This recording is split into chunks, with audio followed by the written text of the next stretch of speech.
Hello friends, મારી મનપસંદ રસોઈ ચેનલમાં તમારું સ્વાગત છે. આજે આપણે લેફ્ટ ઓવર રોટલી બચી હોય તેનો આપણે સરસ મજાનો આપણે નાસ્તો બનાવીશું. તો ચાલો આપણે બનાવી લઈએ.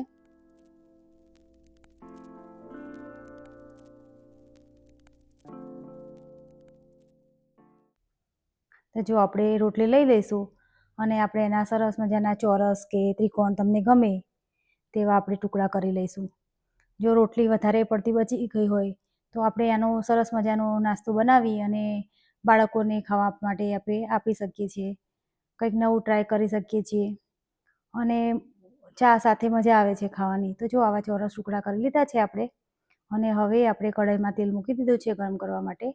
હવે એને આપણે સરસ ક્રિસ્પી થાય ત્યાં સુધી આપણે તળીશું. અને જો તમે આ નાસ્તો બનાવશો તો તમને વારે વારે બનાવવાનું મન થશે અને બહુ મજા આવશે ખાવાની. તો તમે પણ બનાવો અને ટ્રાય કરો ઘરે. ખૂબ સરસ બનતો હોય છે. જો આપણે એક પછી એક ટુકડા અંદર નાખી અને સરસ ક્રિસ્પી તળી લેવાના છે અને શાંતિથી તળવાનું છે. એકદમ વધારે ઉકળતું તેલ નથી રાખવાનું, મીડિયમ ગરમ કરવાનું છે અને સરસ ક્રિસ્પી થાય અને એનો રોટલીનો ઉપરનો પડનો જે કલર બદલાઈ જાય ત્યારે આપણે એને બહાર કાઢી લઈશું. જુઓ, તમે જોઈ રહ્યા છો સરસ તળાઈ રહી છે આપણી રોટલી. હવે એને આપણે ઉલટ પુલટ કરીને તળીશું અને એને હવે બહાર કાઢી લઈશું. થઈ ગઈ છે. આવી રીતે આપણે બધી જ રોટલી તળી લઈશું. ફટાફટ બની પણ જાય છે, કંઈ વાર લાગતી નથી. જો આપણે આ બધી જ રોટલીઓ તળાઈ અને તૈયાર થઈ ગઈ છે.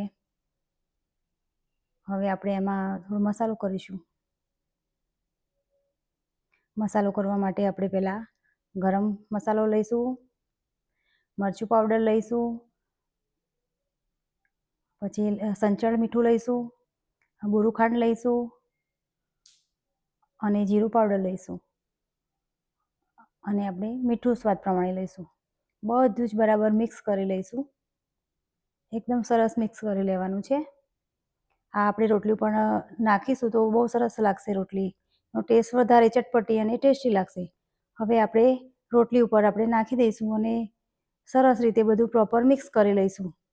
તો જુઓ, સરસ મિક્સ થઈ જાય એટલે આપણે રોટલીને સર્વ કરીશું. જો સરસ રોટલી બનીને તૈયાર થઈ ગઈ છે.